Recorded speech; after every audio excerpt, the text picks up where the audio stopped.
전능하사 천지를 만드신 하나님 아버지를 내가 믿사오며 그 외아들 우리 주 예수 그리스도를 믿사오니 이는 성령으로 잉태하사 동정녀 마리아에게 나시고 본디오 빌라도에게 고난을 받으사 십자가에 못 박혀 죽으시고 장사한 지 사흘 만에 죽은 자 가운데서 다시 살아나시며 하늘에 오르사 전능하신 하나님 우편에 앉아 계시다가 저리로서 산 자와 죽은 자를 심판하러 오시리라. 성령을 믿사오며 거룩한 공회와 성도가 서로 교통하는 것과 죄를 사하여 주시는 것과 몸이 다시 사는 것과 영원히 사는 것을 믿사옵나이다. 아멘. 오늘 우리 함께 보실 하나님의 말씀은 신명기 21장입니다. 신명기 21장 10절에서 17절의 말씀, 신명기 21장 10절에서 17절의 말씀입니다. 내가 나가서 적군과 싸울 때에 내 하나님 여호와께서 그들을 내 손에 넘기심으로 내가 그들을 사로잡은 후에 내가 만일 그 포로 중에 아리따운 여자를 보고 그에게 연연하여 아내를 삼고자 하거든 그를 네 집으로 데려갈 것이요 그는 그 머리를 밀고 손톱을 베고 또 포로의 의복을 벗고 네 집에 살며 그 부모를 위하여 한 달 동안 애곡한 후에 내가 그에게로 들어가서 그의 남편이 되고 그는 네 아내가 될 것이요 그 후에 내가 그를 기뻐하지 아니하거든 그의 마음대로 가게 하고 결코 돈을 받고 팔지 말지라. 내가 그를 욕보였은즉 종으로 여기지 말지니라. 어떤 사람이 두 아내를 두었는데 하나는 사랑을 받고 하나는 미움을 받다가 그 사랑을 받는 자와 미움을 받는 자가 둘 다 아들을 낳았다 하자. 그 미움을 받는 자의 아들이 장자이면 자기의 소유를 그의 아들들에게 기업으로 나누는 날에 그 사랑을 받는 자의 아들을 장자로 삼아 참장자 곧 미움을 받는 자의 아들보다 앞세우지 말고 반드시 그 미움을 받는 자의 아들을 장자로 인정하여 자기의 소유에서 그에게는 두 몫을 줄 것이니 그는 자기의 기력의 시작이라. 장자의 권리가 그에게 있음이니라. 아멘. 오늘의 말씀을 보면 전쟁에서 포로를 잡았는데 그 중에 아름다운 여인이 있어 아내를 삼으려고 하는 경우에 어떻게 해야 할 것인지에 대하여서 오늘 말씀하고 있습니다. 그리고 다른 하나는 두 아내 중에서 사랑받는 아내와 또 미움을 받는 아내 중에 미움을 받는 자의 소생이 장자일 경우에 그 장자의 권리를 인정하라고 하는 그 말씀입니다. 신약의 말씀을 읽어보면 구약서에 말씀하시는 그 율법과 그 기능 몇 가지로 말씀하고 있습니다. 마지막 날에 우리의 모습들이 거울처럼 비추어지고 그리고 경계가 될 것이라는 그 말씀입니다. 그래서 성경은 늘 한결같이 이스라엘 백성, 그 선조들이 범죄한 것, 그 범죄한 것을 오늘을 살아가는 우리들에게 이렇게 살아가지 말자라고 늘 말씀하고 있는 겁니다. 결혼은 하나님께서 분명히 만드신 제도입니다. 아담에게 돕는 베풀어 주실 때 한 여자를 분명 주셨던 것이죠. 하나님이 말씀하시는 이 결혼은 한 남편의 한 아내 여자입니다. 그래서 말라기 2장 15절의 말씀은 이렇게 증거하죠. 여호와는 영이 유하실지라도 오직 하나를 짓지 아니하셨느냐? 어찌하여 하나만 지으셨느냐? 이는 경건한 자손을 얻고자 하심이니라. 그러므로 내 심령을 삼가 지켜 어려서 취한 아내에게 행사를 행치 말라라고 말씀하고 있습니다. 오늘 본문에서 말하는 것이 무엇입니까? 무엇을 말씀하시고자 하고 있는 겁니까? 10절과 11절인데요. 우리 다 함께 읽어봅니다. 10절과 11절 말씀입니다. 내가 나가서 적군과 싸울 때에 내 하나님 여호와께서 그들을 내 손에 넘기심으로 내가 그들을 사로잡은 후에 내가 만일 그 포로 중에 아리따운 여자를 보고 그에게 연연하여 아내를 삼고자 하거든 하고 말씀합니다. 이스라엘 백성들은 가나안 7족속의 그 여인을 제외하고는 전쟁 중에 포로를 잡은 이방 여인을 자신의 아내로 맞아들일 수 있었습니다. 그렇지만 이 이방 여인을 아내로 맡기 위해서는 반드시 정결 예식이라는 것을 치러야 거행했어야 하는 겁니다. 10절부터 다 읽진 않았지만 14절까지는 이 정결 예식에 관한 그 규례들을 말씀하고 있어요. 이방 여인 중에 아내를 삼고자 하는 그 여인이 있으면 혼인하기 전에는 반드시 그 여인을 집으로 데려다가 머리를 어떻게 해요? 머리와 손톱을 뽑고 깎고 포로의 의복을 벗은 후 1개월 동안 그 부모를 위해 애곡하게 한다라는 말씀을 하고 계십니다. 하나님은 이와 같이 이방 이 여인을 아내로 삼기 위한 몇 가지 규례를 명하신 것은 이와 같은 이유에서 그랬습니다. 창세기 35장 2절의 말씀을 보시면 야곱이 이에 자기 집안 사람들과 자기와 함께한 모든 자에게 이르되 너희 중에 있는 이방 신상들을 버리고 자신을 정결하게 하고 너희의 의복을 바꾸어 입으라 라고 하신 그 말씀이 있습니다. 이방 여인으로 하여금 과거 이방인의 그 풍습을 청산하고 속히 이스라엘 공동체에 적용할 수 있도록 하기 위하여 이런 규례들을 명하고 계신 것이죠. 그리고 이스라엘 공동체가 이 이방인들의 오랜 사회로부터 내려오는 그 습관들과 그리고 생활의 그 방식들이 이스라엘 남성들의 순수성과 하나님을 향한 그 신앙을 약화시킬 위험성을 가지고 있었기 때문에 그런 겁니다. 마지막으로 이 이방 여인으로 하여금 고향이나 가족을 떠나 그 슬픔을 정리하게 하고 앞으로 살아갈 그 시간들을 위해 그리고 그 결혼에 관하여 준비할 수 있는 시간과 그 안정을 주기 위해서 충분히 저는 배려한다라고 생각하고 있습니다. 그 14절의 말씀 볼까요? 우리 14절 함께 읽어볼게요. 시작. 그 후에 내가 그를 기뻐하지 아니하거든 그의 마음대로 가게 하고 결코 돈을 받고 팔지 말지라. 내가 그를 욕보였은즉 종으로 여기지 말지니라. 하나님은 이렇게 말씀하고 계시는 거예요. 아내로 삼은 이방 여인에 대해서는 다른 사람에게 돈을 받고 노예로 팔지 못하도록 분명하게 규정하고 말씀합니다. 이는 가련한 이 이방 여인이 인권과 존엄성을 무시당하지 않고 보호받도록 하기 위한 하나님의 사실 긍휼하심과 깊은 사랑의 이야기인 것이죠. 그리고 긍휼하심과 그 사랑이 그 이면에는 백성들이 성적으로 타락하는 것을 방지하고 막기 위한 조치가 분명히 함께 포함되어 있는 겁니다. 그 중에 하나가 15절과 17절에 나타난 장자 상속권에 대한 문제입니다.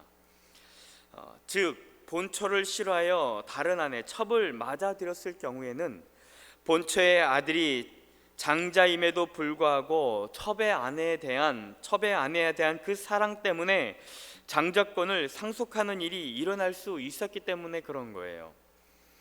그래서 본문의 말씀은 이러한 좋지 않은 이 문화, 행동들을 막기 위한 그 규례들을 정해놓고 말씀하고 있는 겁니다. 아버지는 개인적이고 사사로운 그 애정 때문에 그 감정 때문에 이미 정해져 있는 어떤 거요? 장자의 순서를 바꾸거나 장자의 그 지위나 신분을 박탈해서는 안 된다라고 말씀하고 있는 거예요. 물론 성경에는 이런 장자권이 하나님의 계획과 뜻 가운데 바뀌는 경우도 종종 우리가 보게 됩니다. 그것은 하나님이 육에 대한 장자권을 말씀하시는 것이 아니라 하나님이 갖고 계시는 그 영의 장자권, 영의 그런 장자권들에 대한 말씀을 하고 있는 거예요. 육신이 아닌 영으로 말이죠. 사랑하는 여러분, 비록 사람이 자녀를 생산한다 해도 그 열매를 맺게 하시고 태의 문을 열어 그 순서를 정하시는 분은 분명 하나님이심을 오늘 말씀을 통해서 또 한 번 말씀하고 있는 겁니다. 그리고 이렇게 정하시는 하나님이심을 여러분 믿길 바랍니다. 아브라함의 자손인 그 이스마엘과 그리고 이삭의 그 후손들의 내용을 보면 조금 이해가 돼요. 이 내용도 마찬가지죠. 첩의 첩의 아들인, 사실 어떻게 보면 장자예요. 이스마엘이에요. 그 후에 태어난 게 사라를 통해서 나온 이삭입니다. 장자권을 본다 치면은 이스마엘이에요. 그런데 이스마엘과 나중에 태어난 그 이삭과의 사이에 관계가 좋지 않은 거예요. 서로 간에 뭔가 부딪히는, 그리고 이스마엘이 이삭을 향한 하여튼 그런 작고 큰 문제를 가지고 아브라함이 고민하게 되는 거예요. 그래서 아브라함의 결론이 뭡니까? 이스마엘을 결국은 내어 쫓는 거예요. 내어 쫓는데 너무 잔인하게 쫓았어요. 물 하나 주지 않고 내어 쫓는 참 안타까운 행동들이 우리는 성경의 역사를 보면 듣고 배우게 돼요. 그리고 나중에 이 이스마엘과 그리고 이삭의 후손들, 이스마엘의 후손들과 역사적으로 굉장히 좋지 않은 관계가 돼요. 결국은 이스마엘의 그 후손들은 아랍 족속들의 조상이 이스마엘이 되었고, 그래서 이 중동에는 이삭과 이 이스마엘의 후손들이 여전히 전쟁을 치르고 깊은 갈등과 고민 가운데 살아가게 되는 안타까운 모습들을 우리가 보게 되는 겁니다. 그리고 다윗의 아들들을 피해 다윗은 도망 다녀야 하는 이런 비극적인 결과를 가지게 되는 거예요. 결국은 편향적인 편애가 이런 문제를 가지고 온다라고 성경은 이야기하고 있는 거예요. 사랑하는 여러분, 오늘 하나님이 하신 말씀이 무슨 말씀인지 아시겠죠? 장자라는 것은 영적인 그 어떤 부분입니다. 하나님이 말씀하시는 그 어떤 순위보다도 우리가 생각하는 어떤 순위를 우선순위 매겨서는 안 된다라고 이야기하고 계시는 거예요. 하나님은 하나님의 방법대로 영적인 장자들을 하나님은 이끌어 가시고 세우시고 계신다라는 거예요. 그것이 우리 삶 가운데도 여전히 적용됐으면 좋겠습니다. 우리가 무엇을 하든 무엇을 계획하든 분명히 하나님의 방법과 하나님이 이끄시는 방법들이 있어요. 이웃들과에도 마찬가지입니다. 하나님이 원하시는 그 긍휼과 또 하나님이 말씀하시는 선포하시는 그 사랑들이 우리 삶 가운데 있단 말이죠.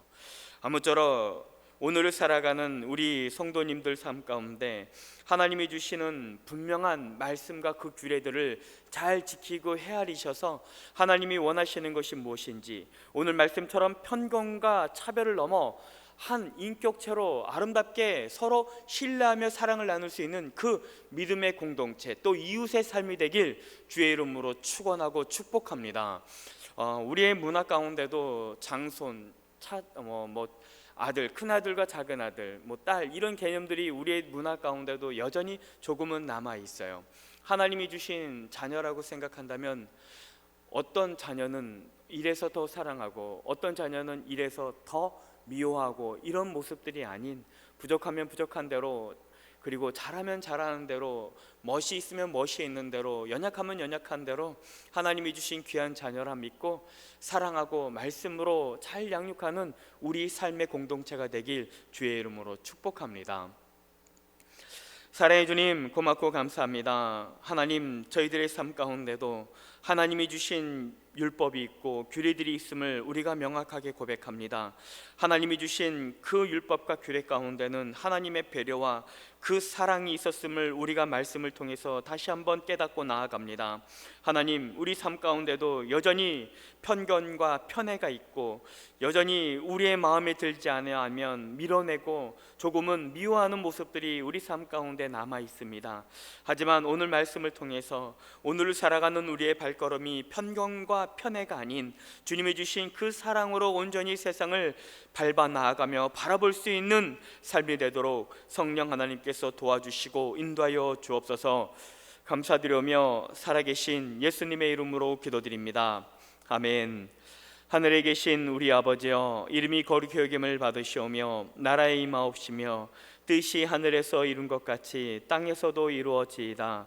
오늘날 우리에게 일용할 양식을 주옵시고 우리가 우리에게 죄 지은 자를 사하여 준 것 같이 우리 죄를 사하여 주옵시고 우리를 시험에 들게 하지 마옵시고 다만 악에서 구하옵소서.